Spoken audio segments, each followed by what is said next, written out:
Welcome to the Business Leadership Series, where we engage with leaders who are making an impact on their worlds and who want to share their knowledge and experience for your personal and professional growth.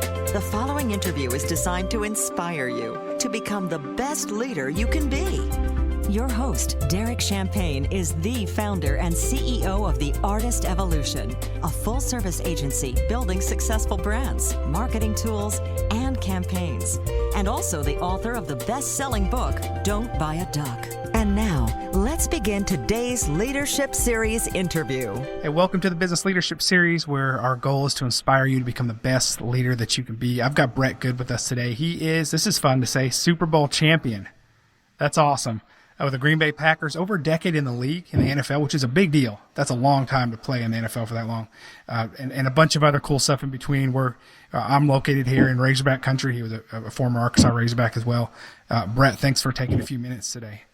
Hey, thanks for having me. I appreciate it.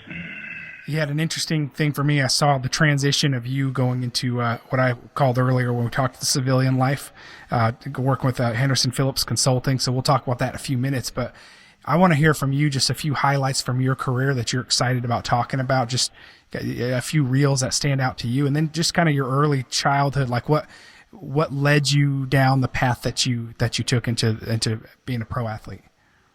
Well, obviously the highlights of the Super Bowl, being able to be a part of that and doing it in Dallas, growing up in Arkansas, Dallas was always so close. And when we were little, it was Dallas or Kansas City. That's the only two games you could watch. You couldn't watch them all like you can right now. So, That's right. but getting down to the path, I literally they needed a guy on the ninth grade team to snap, and I was an eighth grader. And so, I just said I volunteered, and just that's what happened. That's how I picked it up. I wasn't good enough to play linebacker or anything else to move on to that. And then I was fortunate enough to have a coach start teaching me in high school, and I just took those techniques and really practiced them every day and tried to hone in on the craft and do the best I could. All right, there's about 1,000 lessons there, but being in the right place at the right time, being willing to step up and do something outside of your comfort zone, even if you're not the best at it, getting better at it and being coachable. But obviously, if everybody does that, they don't necessarily get to the Super Bowl. So there's obviously some confidence and some talent and quite a bit in there as well. There is, and the most important thing within like snapping is it's stuff that you do on your own. A lot of times people think it's easy and they can go do it, but like kickers and punters and snappers, they do a lot of work just individually on their own time, and that's kind of where you see the guys that really make a difference are the ones that when nobody's looking, they're doing the little techniques to try and get better. So you go from Fort Smith, Arkansas, is that correct? That's right. Fort Smith, Arkansas, and I grew up in this area. I understand. First of all, you watch KC and Dallas because those are the only two things you can see, right? We're in a state with no pro sports, so the Razorbacks are a big deal. So even talk about going to play for the Razorbacks, that probably felt like going pro right there from being in this small area. 100%. I mean, when I was little, I just wanted to play for the Hogs, and it didn't matter how I got on the bus. And I finally found a way to get on the bus. And then, when you run out of the A and you see that the love that everybody has, and now that I've played professional, it is a professional team in the state. I mean, the amount of people that love Arkansas and then, they die with it because they want everybody to win and be successful in Arkansas. Tell me even about that experience first of getting to go play for the Razorbacks, like what that was like. It was eye-opening because, growing up in high school, Northside it's not a huge high school. I think the biggest crowd we probably played in was, you're thinking maybe 3,000, 4,000 people. And then you go in and then you go into a 70,000 seat stadium, and it's a big difference. But, you don't really notice the crowd because you're focused in on your job. Obviously the pregame and you're just taking everything in, but I couldn't have asked for a better opportunity to go there and be able to, have an education, be able to go to classes. And then obviously all the friendships and relationships you meet from, people all over the country that have come to Arkansas. Arkansas is such a unique place that still to this day, we don't recruit just Arkansas. We recruit everywhere across the country because we have to do that. And so now you form those relationships, and those relationships continue for a lifetime. Did you start as a non-scholarship walk-on? I did. I walked on for the first 2 years. I won the starting job for punts at second weekend of camp. I didn't do field goals my first year because I was too small. And then I gained weight, and I continued to and won both those jobs for the next 3 years. So, I mean, there's another lesson for me right there. It wasn't handed to you at all. You worked hard to do that. So, not getting the scholarship, it could have been, some people would think, oh, that's telling me that maybe I should go a different direction. But so what made you persevere there to say, no, I'm going to keep going? I never like to quit. If I put my mind to something, I feel like I can be successful doing it. I haven't told a whole lot of people that my ACT scores weren't the greatest. So I actually had to take a class at UAFS, and I had basically turned it in a week before training camp. And had I not passed that and got in, then I wouldn't even have got into the university. So I actually hand delivered it up to the university just to make sure the paperwork and everything was going to be okay to make the 105 for training camp.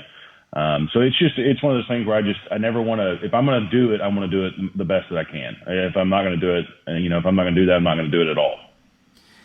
I like that a lot. And so what was your vision? I mean, because not having the scholarship to start and still staying with it and doing all the extra work and someday it'll happen. How do you keep the mindset though to persevere? Because I'm just thinking of others out there in business and in any category. I'm thinking of my children right now, 9 and 11, like how to encourage them of, hey, if there's something that you want or you're interested in, here's how you should pursue it, even if it's not handed to you or the path doesn't look like it's an obvious home run immediately. Well, first of all, I'd tell everybody that is told that to not listen to the haters out there because, from day one, everybody says you can't do it. And it doesn't matter if it's just football or if it's anything else. People, a lot of people think you're dumb if you move on to something else. And they're like, why would you want to do that? And so it was a gift to play at the university. It's a gift to play in high school. I still have memories of that. And so, because you have those along the way. So it's one of those things where you want to tell people that, they're wrong and they don't believe you, but not everybody goes through that. Doesn't mean they're going to make a college football team or the NFL either, but it goes with business. It teaches you. That's the greatest thing about football is it teaches you about life and in how to deal with so many different issues, but also working within a team to accomplish a goal. I've talked to a lot of NFL guys. 10 years is over a decade is a long time to make it in the NFL. How do you find that longevity of success in such a competitive league? One, I was fortunate to stay healthy for a long time, and I think that might have been the cold in Green Bay. I don't know, kept my joints young, I guess. I don't know. It's tough. I think I signed in 10 years. I think I signed 7 contracts. I never bought a house. I got cut twice by Jacksonville, so I was always, I guess that was kind of the one superstitious that I had, that I wasn't going to buy a house because you can't get too comfortable. And yearly, with the NFL, they're not guaranteed contracts. And so you have to push yourself yearly, all the time to make sure that you're staying top of your game because they will get rid of you. It's not unknown for them to get rid of a snapper, but if you're good and you're consistent and you're a good locker room guy, then they'll keep you around, even if somebody might be just a hair better or younger. They like the locker room guys, just to kind of keep everybody cohesive, because there's only 53 people on a roster. And so, you've got to keep that room together. What does that mean to be a locker room guy, a good locker room guy? Not be a problem, not be a cancer, not be, you don't have to be a yes man. You can have an opinion, and you can talk, but you want everybody to like you, you want to be likable. You want people to know that you're going to do your job. And like I said earlier, in the NFL, you get a lot of time where you're doing stuff on your own. So that, we took that in as conditioning, doing like ladder work, drill work. And so there's all these different things along the way that, they want to make sure that you're doing it. And so the locker room guy aspect is, if you look across the league, you've got your star quarterbacks and you've got your star, linemen and stuff like that. But guys that stick around for a long time that you really didn't think they would, those are locker room guys because they're reliable. They're going to come to work every day, and they're just going to be a good teammate and friend. A great lesson all the way around for business as well. So, those of us outside of the NFL, well, we always use the analogy, it's a Super Bowl of this, right? Well, in business, but this conference is a Super Bowl of conferences. Well, your Super Bowl was the actual Super Bowl, which is pretty cool. How surreal was that? Like, was there a moment for you, like in the season or in the playoffs where that became a focus, or where you realized this might actually happen? And to kind of bring me through that process, because I imagine, especially with that long in the league, and then a lot of guys most never get there. What was that feeling like? How did you stay focused? And what was the reward like? Is it as good as it sounds? It's kind of surreal. Like even talking about it today, you're like, man, the way that it happened is just crazy because, we had to win the last 2 games just to get into the playoffs. We didn't win our division that year, and we basically had to win our 6 games in a row to win the Super Bowl. And we had to do it on the road, in the playoffs. We had to go to Philly, we had to go to Atlanta, then we had to go to our rival in Chicago for the championship game and beat them. And then obviously, when you go to Dallas, there's an ice storm. It's just, there's all kinds of crazy things. When we were going to Dallas, we were like, oh, it's going to be great weather. It's in Texas. And then there's an ice storm. And it's like, oh, it's meant to be. That's Green Bay for you. And get out of Green Bay for some nice weather, and then you get an ice storm. Exactly. But, the people at Dallas were great. The hotels, or everywhere, the people were just so great. And they accepted us in. They took us around, showed us different things. Because we got to be there for, about a week. And so you're practicing at different places, and you've got to do your media requirements. So I think that was kind of one of the things that was – it's not weird, but it's something that we're not used to even during the season of you have to go sit in a room and have this media requirement for every single player because all reporters from all over the world come to this event. Yeah. And so you have to be available for that. And so that was interesting to see that and the media access at, game day and that, when the final play happened and we knew we were going to win and just, it was crazy, but during the moment you're focused on the game. Right. So, you're not thinking at halftime, you're like, getting nervous because that's not the way football is. You have a second half to play and there's a lot of things that can happen. Did you have time to celebrate the moment though afterwards, or did you have time to celebrate the success? Well, we did, yes. And I always give the joke that it was kind of crazy. So we actually got an extended period to celebrate that because we had the lockout. So we didn't go back to work immediately. Unfortunately, we didn't get to do like the early White House tour. We got to go later in the preseason, but we didn't get to do a lot of events as a team because we were locked out. So we didn't get to celebrate that. But individually, you got to celebrate it and enjoyed a good off season. Some of my friends would say it was a little too long because I'd call them while they were at work, and I'd be like, "Hey, let's go play golf. Let's go do this." That was enjoyable for me, and it was fun. It was well worth it. So then you got to go to the White House too. And then we got to go to the White House in the next preseason. It's incredible. So, what's your favorite? I mean, obviously Super Bowl. Any small moment? A lot of times it's the small moments that are missed later on. When I talk to people, is there any? That's a big moment with Super Bowl. What's a small moment that's special to you throughout your career?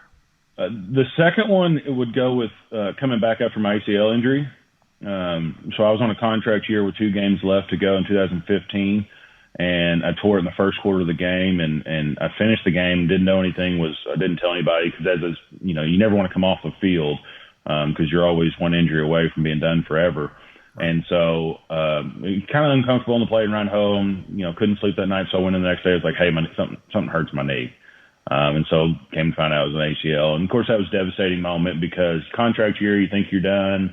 At that point, I was older. I think that was my 7th or 8th year into the league. So you're getting towards the end of the line, and when you start getting injured, that's when they start cutting you. And so I went home, did rehab pretty much on my own, had a few people helping me here and there.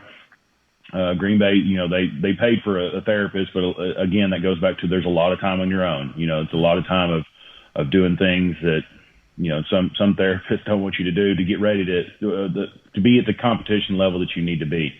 And so didn't hear anything. That all training camp went by, and all of a sudden at the last cuts, I get a call from Green Bay and have an opportunity to go up there and work out for them, and was able to make the team and play. And so being able to come back, and I think I had the same emotion after the Super Bowl as I did that game, after that first game. Wow. Because you don't hear anything all off season, and you don't think you're ever going to have a chance unless somebody else gets hurt. And you're not really rooting for somebody to get hurt. I know some people might, but that's not the way that I would ever go about doing business. I would rather, beat you myself than you just, me get a job from, just your bad luck. So I would definitely throw that in there right behind the Super Bowl. Huge. And a few minutes left. Let's stay on that moment for just a second. I know a lot of the times I like to study those small moments, and even those, not dwell on it, but just look at those dark moments for just pause and reflect on it for an extra minute, because a lot of people get stuck there in their lives, personally and professionally, and they get stuck in that dark spot and they never come out. But those that figure out, I think we have a responsibility to share what that small moment was like, because we can help others, because you found a way out of it. And that's a tough time to be in when it seems really dark.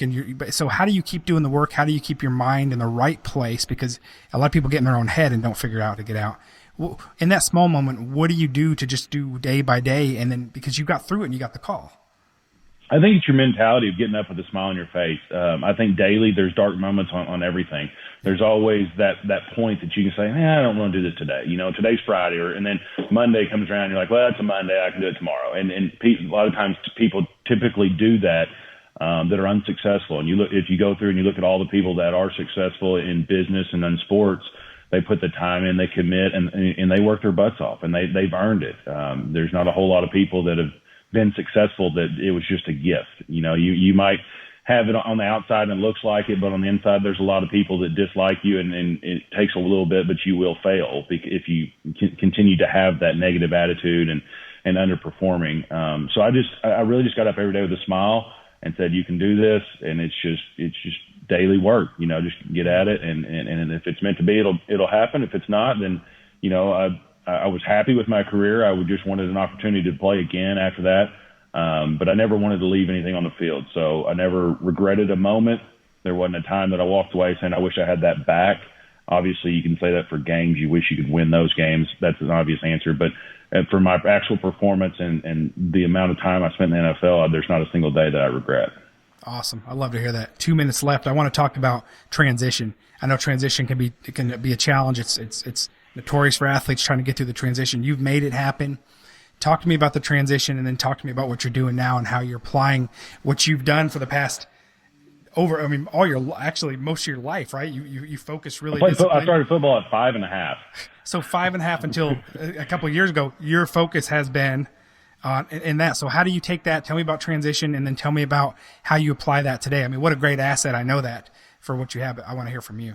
The hardest part was the transition, and it took me some years to do it, but also I wanted to have that time when my kids were little too, to spend time that dads don't get to do in today's society. So I annoyed my wife like most dads would, I'm staying on top of her toes, but just kind of realizing what I wanted to do. And I found the insurance field of being able to be somewhat like a locker room, that I could talk to a bunch of different people, and I could work as a team to help them, because nobody wants insurance, but you all have to have it.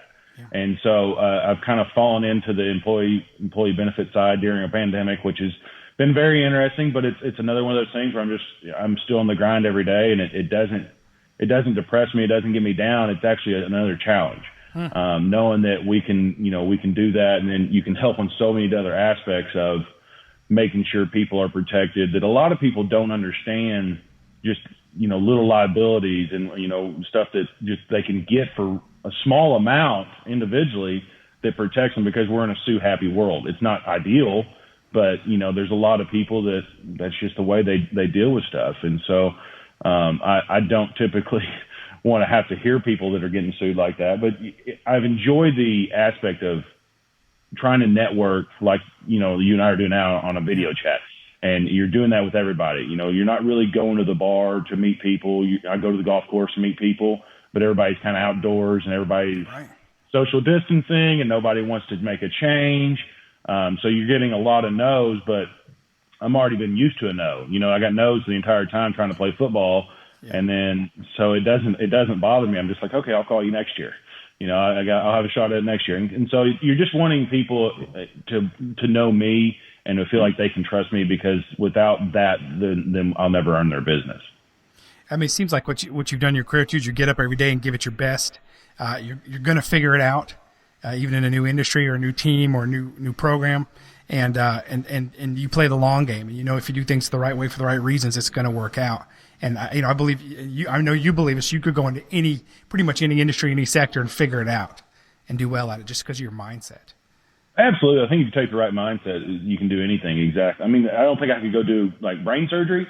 That might take me a little bit longer to do that. But Sure. Just in business in general, even with no guidance, if you can just kind of start to learn stuff, as long as you're willing to always be on the learning end, and, it doesn't mean you can't lead and you can't teach, but you always want to learn more than what you're giving out, because that's improving yourself. And that's what I'm trying to do, is just learn as much as I can, because, it is new to me, and it's trying to figure it out. But, when I passed the test in January, I didn't think we were having a pandemic, so it's like, it's just another downside that happens. And so it's just it's a constant up and down, and you just got to ride it and with the right mindset, and know that eventually if you stay on course, then big things will happen. Awesome. Any final thoughts you want to share? No, I mean, I appreciate it. It's been a crazy year so far, but we're doing the best we can, and hopefully we won't have another lockdown to slow it down a little bit more. But I think it's coming around the corner. Well, what I've been enjoying about it is, we started in business in 2007. There was a recession the next year. So now we're able to come out of this and go, hey, we've made it through a recession, a pandemic. Just think of what we can do for your business, right? So just that's having this perspective true. And understanding is there's such a wealth of value that's coming on the other side of us for those of us who persevere through it and just get better, that we're going to be able to, when it happens again, God forbid, or something similar or even different, we'll be like, hey, we made it through a pandemic, we made it through a recession, and here's how we can help you transition. You've done the same thing with your career, overcoming those adversities. I just think it gives us more knowledge and ways to help others around us. It does, and I read something on that same line of, you have your people that right before the pandemic, they were kind of on the bubble, and they didn't know if they were going to be successful in business, and this completely killed them. That's unfortunate, but there's a lot of people that they wouldn't have survived anyway. But then you have the people that were successful. Now they've gotten more successful because they've figured out ways to do what you're doing right now and continuing to increase the business model. And that's what you have to do. And that's the way football is. I mean, you have a game plan, but your game plan never goes to plan. There's always something that happens and it's unknown. That's why, like football people, they say I think it's a 15 to 20 play script. And then after that, it's just whatever, and so you just got to go off of it and know that your training and your techniques will take you to the next step. Well, that's a great way to end it, because that's the kind of year we've had. So, hey, Brett Goode, thanks for the encouragement. Look forward to seeing the next great things that you're doing, no matter what it is. We know it's going to be awesome. So stay in touch, man, and thank you for spending a few minutes with us today. Sounds good. Thank you for having me. Take care. You've been listening to the Business Leadership Series, where we engage with leaders who are making an impact on their worlds and who want to share their knowledge and experience for your personal and professional growth. This interview was designed to inspire you to become the best leader you can be.